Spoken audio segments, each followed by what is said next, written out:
Did you know that the head of Diddy's security, while he was sexually blackmailing the entire rap industry, was also the exact same guy that was the head of Michael Jackson's security when he died? This is no joke. Some smart people in the comments section pointed this out to me.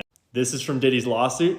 This is his head of security, Fahim Muhammad. And Mr. Combs, P. Diddy, made it clear that his head of security, Fahim Muhammad, had the power to make people and problems disappear. Diddy instructed his staff to always contact Mr. Muhammad if they were ever pulled over by the police in Miami or California. The LAPD was at this crime scene where Diddy had shot a person for hours and no arrests ever happened. It all went away. And it says here, quote, "This was all thanks to Mr. Muhammad's connections with law enforcement." These are just allegations made in the case, but they say they have substantial evidence, and they provide some of that evidence in photo form in this lawsuit. In addition, because he was the head of Diddy's security, he would have been privy to the fact that there were sex workers and underage girls at all of these parties, and that they were spiking bottles of liquor and champagne and mixed drinks with various drugs. Rodney Jones, who's bringing this whole court case, alleges that after he was forced to drink the laced liquor,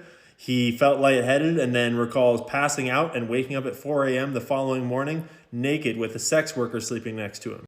There's another time where he passed out and Diddy was in the bed too. All that just to say that the head of security is aware of these things. That's their job. He would also be aware of all the different drugs that they're doing and lacing with things. Apparently, all of the employees that were around Diddy were, from the butler to the chef to the housekeepers, were all required to walk around with a pouch or fanny pack filled with all these different drugs so that Diddy had immediate access to whatever drugs he wanted everywhere he went. That's directly in the lawsuit. The head of security knows about that stuff. But then, when you start looking up Fahim Muhammad, you quickly realize that yes, he was the head of security for Michael Jackson. This is a picture from him testifying in court about Michael Jackson's death. And when you listen to that testimony, you discover that he was the second person on the scene. He says that when he entered the room, the doctor was there, apparently trying to give CPR to what looked like a dead Michael Jackson. And then Jackson's two kids arrived in the door and were sobbing and crying. But when you look deeper, it gets even weirder. This is his bio from his investment management company called Oasis. It's a real estate investment company, where it says that he founded Elite Transportation and Security Services, and then he grew that company into a multi-million-dollar business, which currently has several exclusive security contracts with A-list clients like Diddy. But when you look up Elite Transportation and Security Services LLC, you get a really different picture. It was founded in 2016, apparently has 5 official employees, and is estimated to make $248,000 a year in revenue. Multi-million-dollar business? Multiple exclusive contracts? Then in 2019, he co-founded Oasis, where this bio is from, which is his real estate investment company, and they turned a $40,000 investment into a $10 million real estate portfolio. In how many years? And then the last article that comes up, there's a lot of articles about this one, is that he made news when he gave his 13-year-old son 40 acres of land for his birthday. And that 40 acres of land just so happens to be directly on the US-Mexico border in San Diego County. This reporter for CBS 8 said they went and visited him there, and there were boulders, trees, and the US-Mexico border wall. Maybe just a weird coincidence? But by the way, he has way more than just the acres he gave to his son. He has like 191 acres on that plot or something like that, and he gave a portion of it to his son. And it just so happens to be within stone's throw distance of Tijuana. And now the 2 last ones are the best ones. I shit you not, I was looking up Fahim, and where did I find another article about him?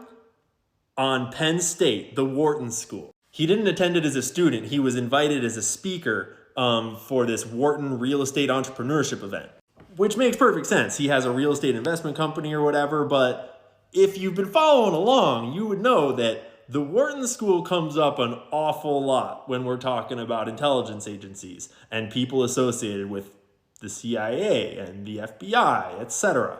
Just thought it was interesting that they invited him to be a honored speaker at their event. And now, here's the best part. Check this out. This is in all of his bios, by the way, but we're pointing it out now. In 2008, Fahim graduated from Sacramento State University with a Bachelor's of Science degree in Business Administration with a concentration in real estate and marketing. Okay? Do you realize what's wrong with that yet? Anything coming to mind? When did Michael Jackson die? June 25th, 2009. Jackson died from cardiac arrest caused by a propofol and benzodiazepine overdose, caused by his doctor, apparently. Hold up. Hold the phone. Pause. Why is a dude who just graduated college last year with a business and real estate degree the head of security for the king of pop, for Michael Jackson, the most famous musician of all time? What's going on? Don't you think that's a little weird? Not to mention what we know about his actual skill set now, given this lawsuit.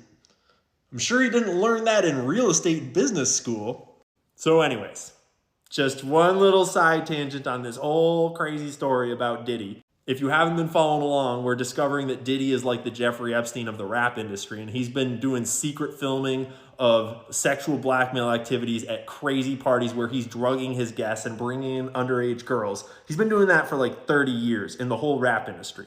I'm cooking on some bigger picture stuff, but I just thought that this tangent was crazy once I put the Michael Jackson connection together. If anyone has any more details about Fahim, please let me know. And if Fahim, if you want to come and hang out, I'd rather not. Please don't. I don't want to be friends, okay? I'm very happy up here in my cabin in Maine. I don't need anyone to come visit me in Maine. I'm happy.